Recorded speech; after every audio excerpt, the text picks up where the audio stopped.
Who is the lore-wise strongest enemy that we have ever faced in the Xenoblade universe? Which species is on top of the food chain?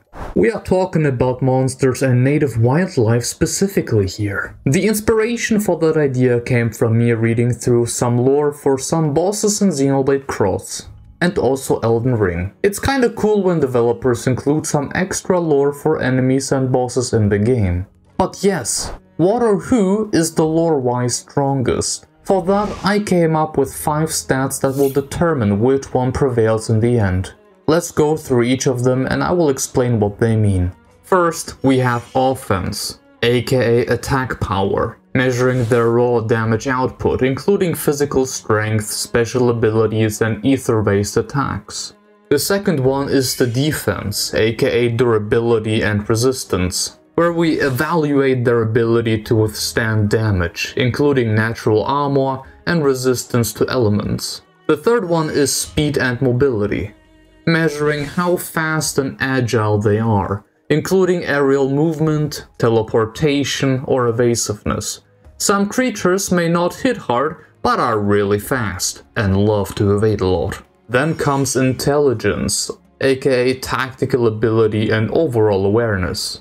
This determines how smart they are, from simple instincts to advanced hunting tactics and self-awareness. And lastly, we have adaptability, which means survival skills and versatility, measuring how well they can survive in different environments and different situations, being able to adapt to various threats, including abilities also like regenerating or camouflaging themselves.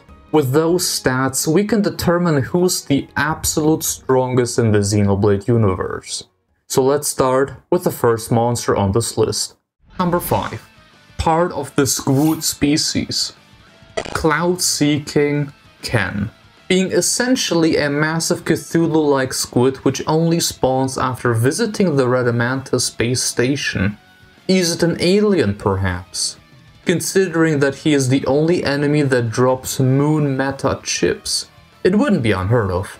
Especially since aliens aren't new to the Xeno series in general. I mean, Xeno is just another word for alien or unknown, so it should make perfect sense. Regarding his strength, he has arts for each direction. Even if enemies are attacking from behind, he can perform an art that damages enemies behind him. He's also able to stab you like a surgeon with his tentacles, even ignoring any sort of defense, meaning that depending on how much health you have, it can instantly kill his enemies with a single precise stab. Which, looking at the tip of his tentacles, it makes perfect sense. Don't forget that on the other hand, he's able to use his tentacles flaccid, to use them as a whip. Considering the size of those tentacles and how fast they move, and how sharp they are, I don't want to imagine how much this must hurt. Or maybe you won't even get to feel anything at all, and it making you leave this world instantly.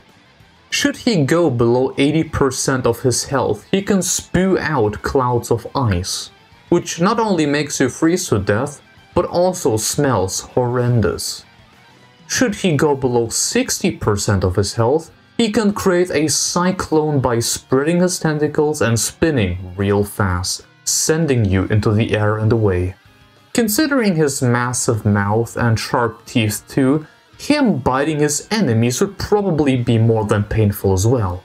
He is also capable of summoning other sea animals to help him during the fight. All of them are also monsters from the sea. Thinking about it, maybe he just arrived from the sea like Aquaman and can command all creatures in the sea, which means he could fly and swim. If we keep all of those things in mind, we should be able to come to a very solid 6 out of 10. Yes! Having an almost instant kill move, which ignores all defenses, it definitely helps to get that score. Moving to his defensive capabilities, considering that he is aware of his surroundings at all times, he can also block attacks no matter from which direction they are coming. Should he become enraged, he will start to counter attacks with 15% in ether damage. Not only that, but his level 140 version has the highest HP of any enemy in the game, and the second highest in the entire Xenoblade Chronicles series. He is also immune to knockback or blowdown. Makes sense, try to move such a massive squid. Even though he has some neat defensive mechanisms and counters, he is just a big squid at the end of the day. Even though he is quite durable with that amount of HP, there isn't much else you could say about his defensive capabilities, meaning that he receives a score of 3 out of 10 on that part. His mobility is something to be scared about. He is able to fly and straight up levitate, defying gravity without any issues, while being the size of the city of Tantal. He also doesn't exactly seem to be slow while moving hovering midair. And considering that he is a squid, he can also swim in water.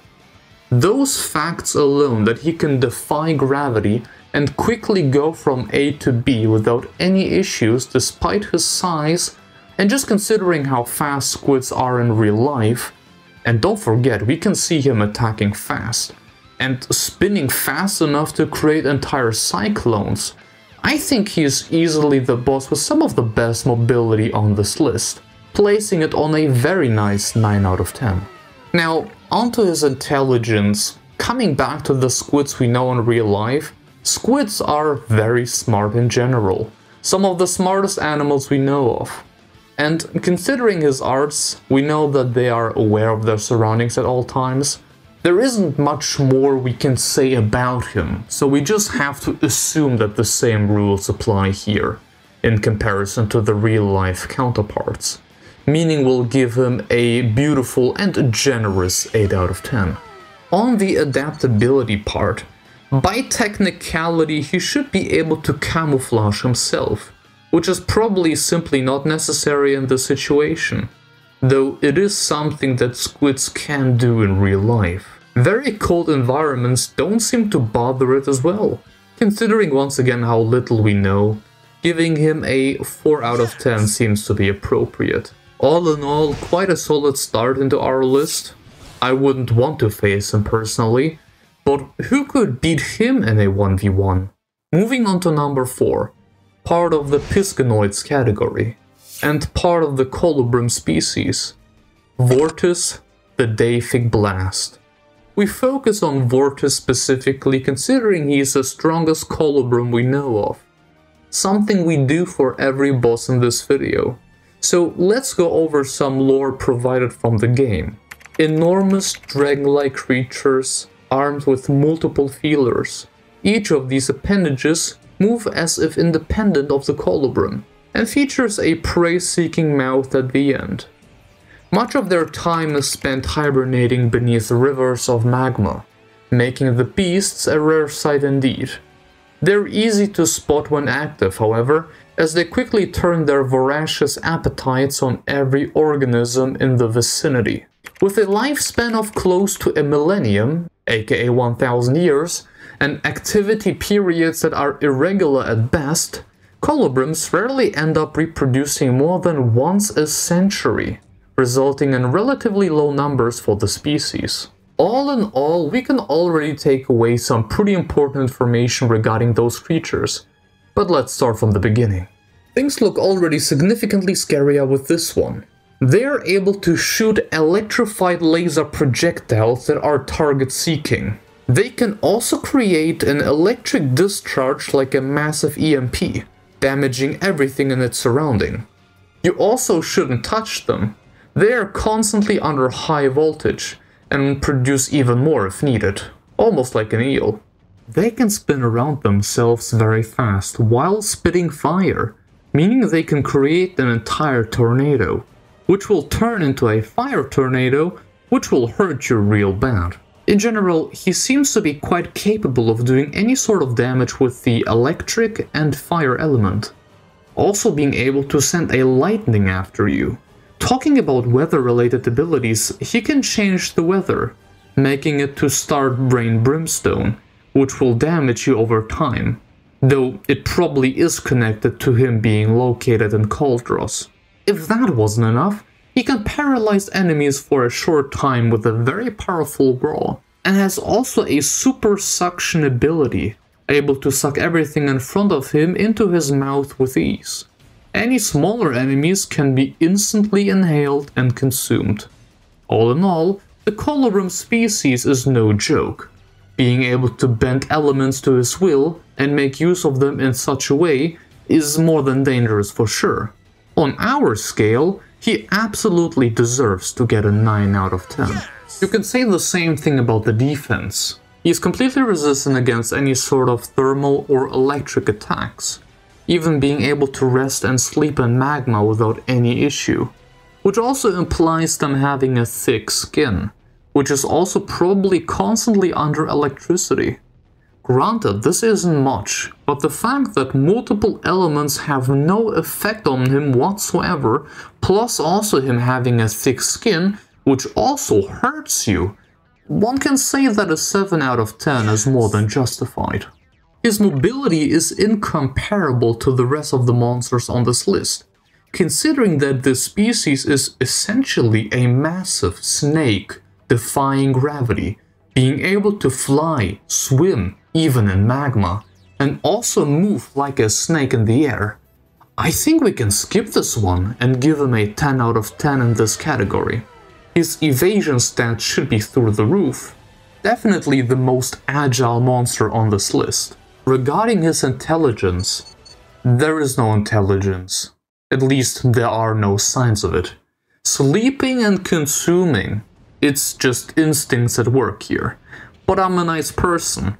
Not only that, but he has his own boss theme, so I'll give him a 2 instead of a 1. Moving over to adaptability. During battle, should you cut off one of his tentacles, he can regenerate them without any issues.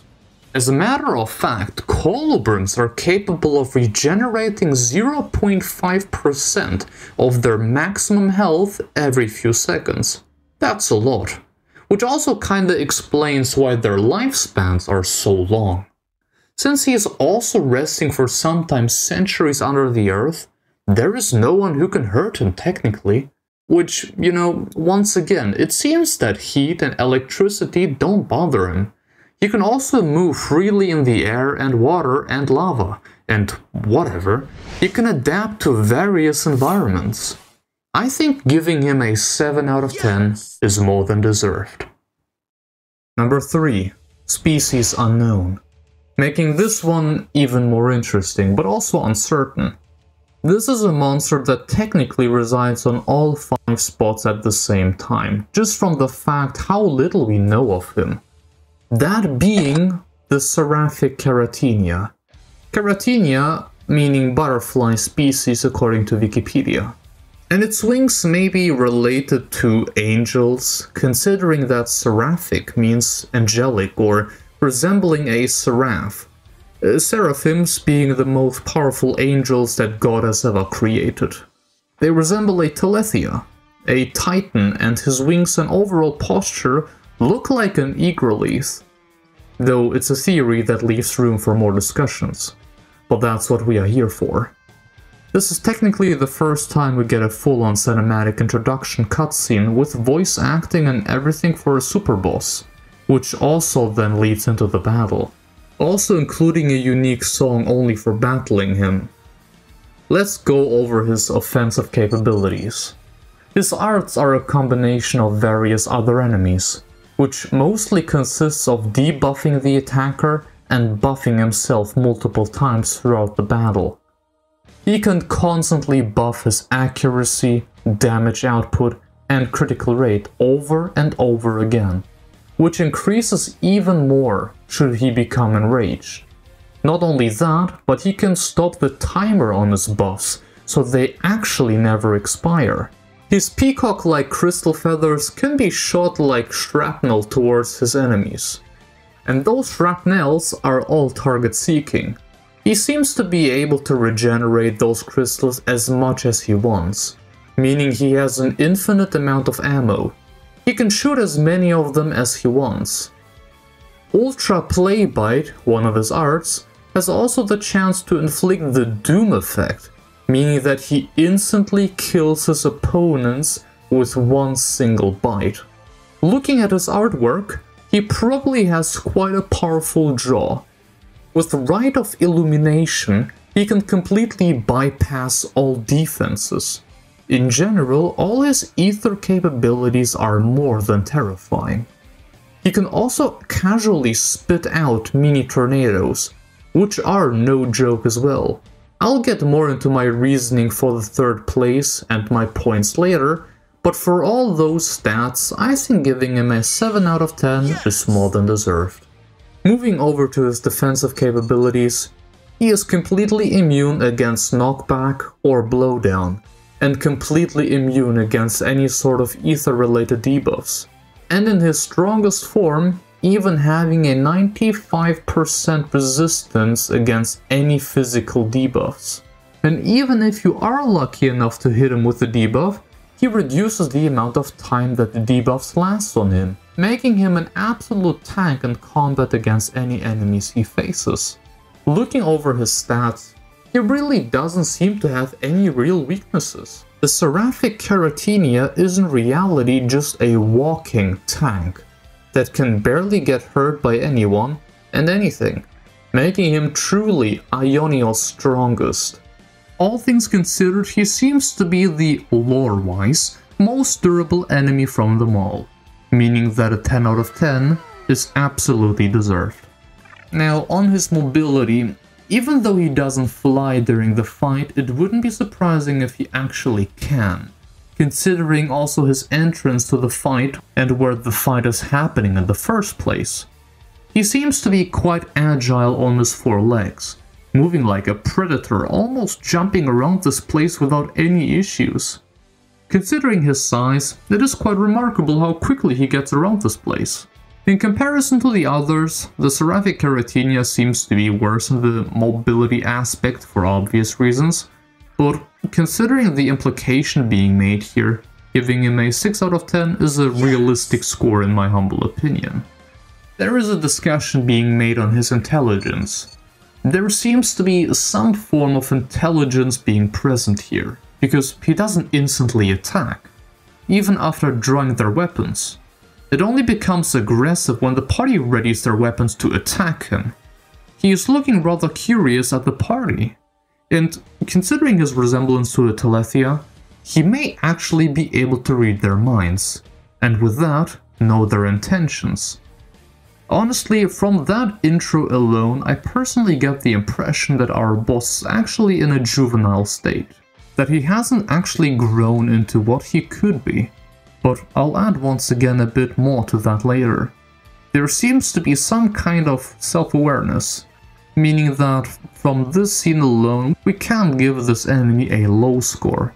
I think that a 7 out of 10 is a fair score, considering how little we have seen. Here we come to the adaptability. He can seal chain attacks, which only Zed was capable to do as far as I know. That changed with Future Redeemed and is probably just a gameplay gimmick, but Bio Trash Bob made my blood boil with this one. He seems to be able to control ether, considering the start of the cutscene bending the wind to form a cyclone with a lot of visible ether particles flying around, which he sometimes does as an R2. He can distract enemies this way and get away if necessary.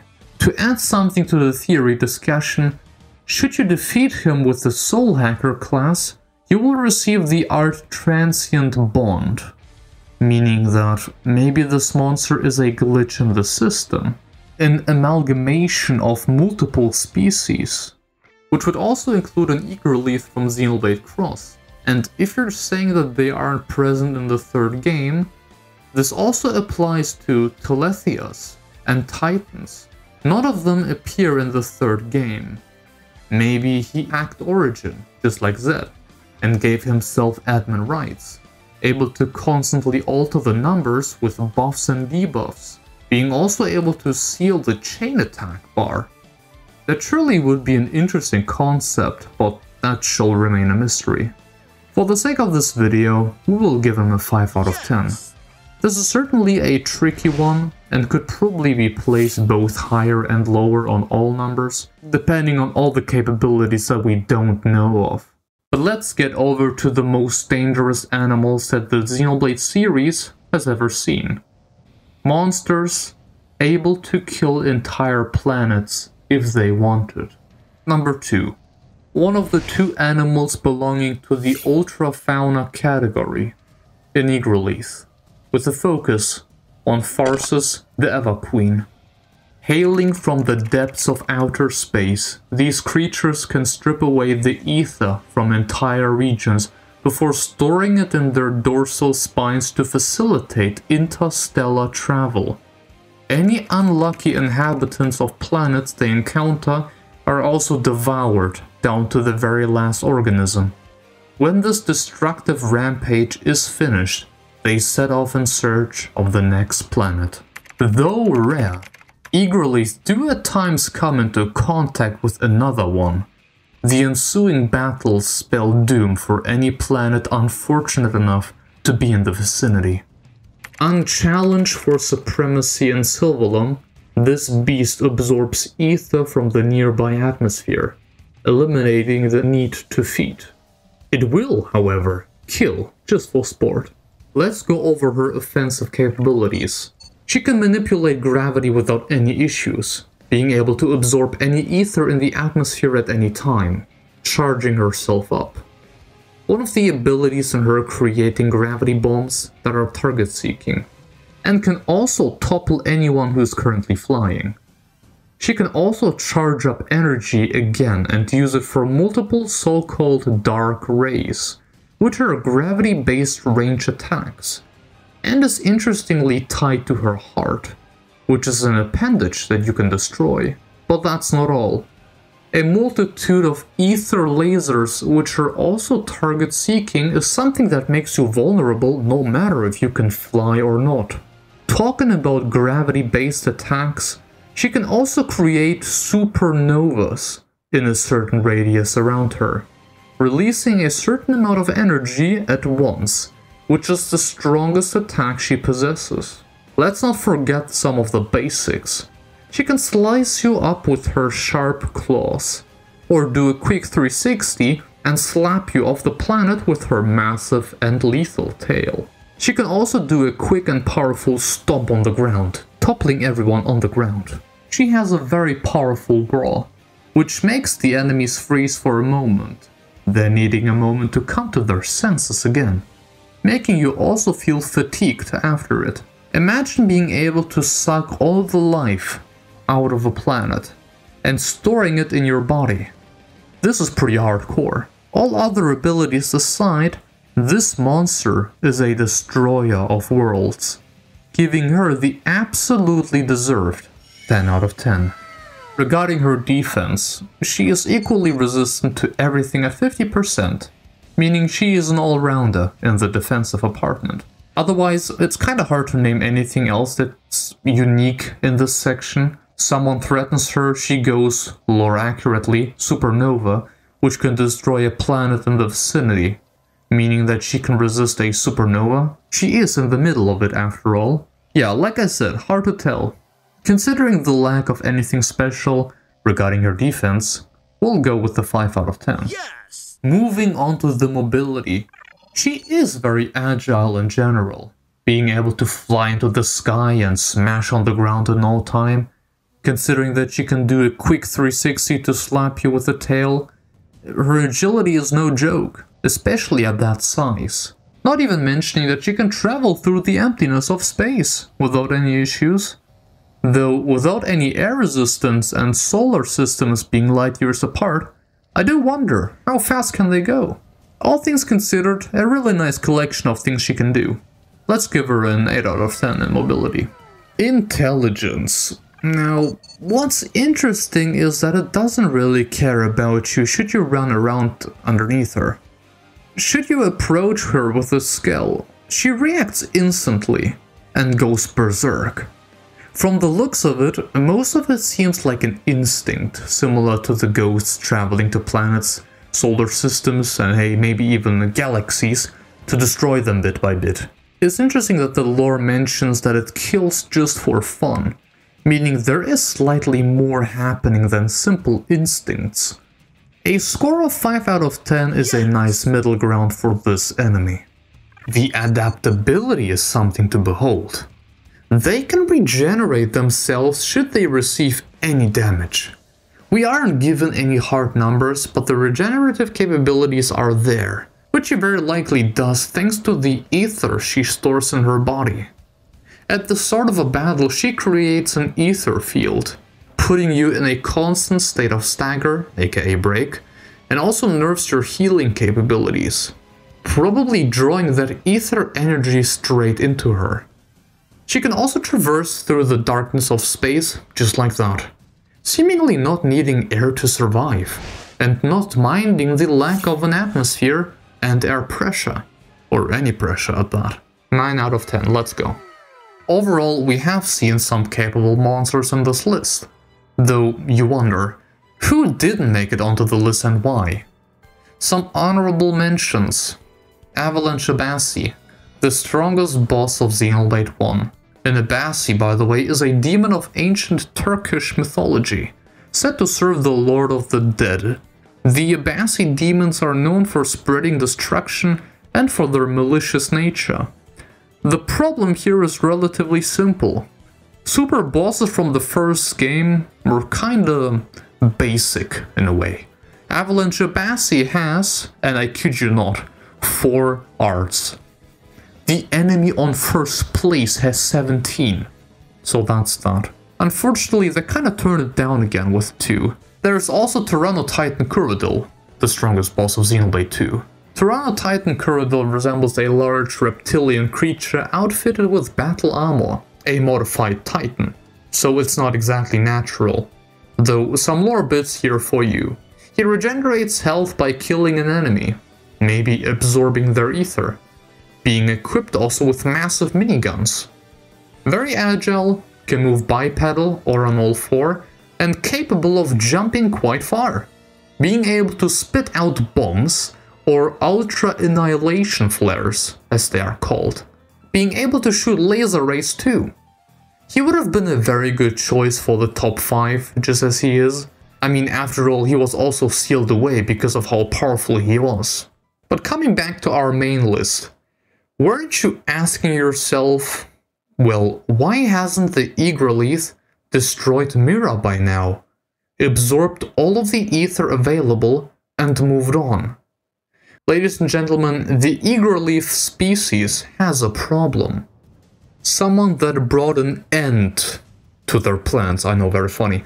Number 1, the only other animal belonging to the Ultrafauna category. The quote-unquote avatar of Mira. The strongest boss of Xenoblade Cross. A Telethia. Specifically, Telethia the Endbringer. Some of the following points are actually kinda hard to sort into one specific category, but I'll try my best. Let's start once again from the offense. This will become scary. Telethia are capable of draining the ether away from everything or make use of ether in the atmosphere, just like the Eagerleaf. From that ether energy, they're able to shoot out ether lasers that are target seeking, which also debuffs his enemies. They can shoot a concentrated ether laser or create entire ether storms around him. As if that isn't enough, they are able to create shockwaves that can paralyze you. What's stronger than a supernova? Exactly, another art called Big Bang, which can be either an ether or gravity-based attack, which launches all enemies around him through the air. Even though it never specifically mentioned, you already know that the capabilities are overall very similar to the Eagerleaf.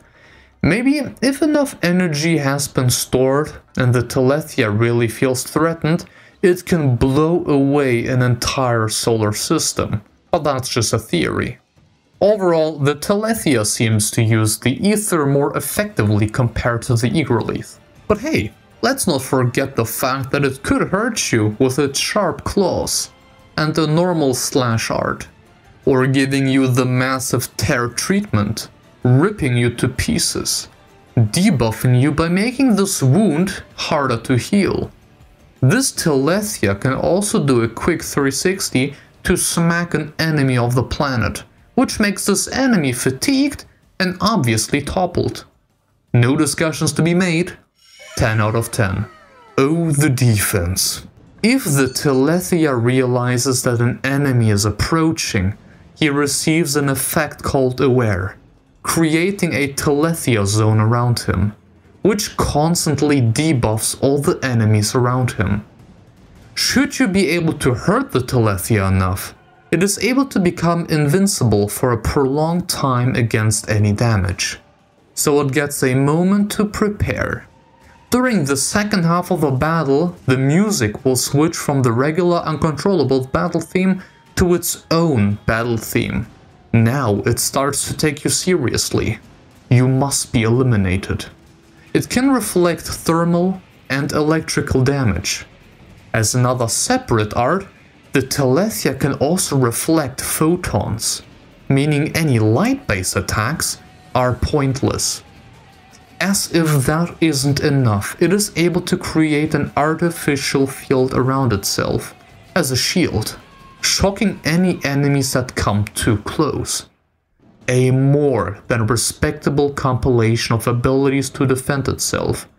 9 out of 10. Mobility. Probably the only aspect of the Telethia that is not on par with the rest. It is probably very similar to the Igrolith in most aspects. We also saw a cutscene where it smashed on the ground and quickly ripped apart a few monsters without any issues. Pairing that with the ability of, once again, very likely, interstellar travel, giving it an 8 out of 10 is a good call. The intelligence part is interesting. With Soul Read, they can read minds of everyone and everything. If you can see into the future and counter the attack, the Telethia can change the future and counterattack your counterattack. That's just what they do. By roaring, it can mind control enemies, making them their allies, which means that his enemies start to fight each other. It can also sedate their minds and put them to sleep. Pair that with the fact that a pure-blooded Hyentia turns into one of those things, and hey, Hyentia looked like some sort of highly advanced tribe full of intellectual people, which makes me wonder, who is that? It must have been a very unique person. This thing is smart. If it approaches you and you don't want to fight, it will leave you in peace. 10 out of 10, the smartest one on this list. Adaptability. With having 17 arts at his disposal, he is probably the enemy with the most options out of everyone really. Being able to adapt to various different situations. For example, just as well, the Telethia can regenerate itself from any injury. With arts like Massive Tear or Break All, even if his enemies can heal themselves, if they become close to a Telethia, the healing will be significantly reduced. Considering that Igrolith probably wanted to erase Mira, since that is what they do, Telethia the Endbringer also being called the Guardian of this world, it's not crazy to think that the Telethia seems to be stronger than the Igrolith. Heck, even able to protect the world from multiple ones at that. Because they don't seem to be capable of dying. They technically could just continue living and regenerate themselves forever and ever. And they can read the minds of enemies they are facing. Like, this is the perfect way to adapt to any battle. Granted, they can't seem to adapt to Blossom Dance or the Ares 90, but still, adaptability is once again a 10 out of 10. And there we have it. The lore-wise strongest monster we have ever faced in the Xenoblade universe. What do you think about this list? Could the next game have more lore for its enemies again? And will we ever face another enemy that could potentially be Telethia the Endbringer? Well, we will find our answer in the future. I thank you all very much for watching. I hope you have a fantastic rest of your day, and I will see you all very soon. Goodbye, folks. See you guys later.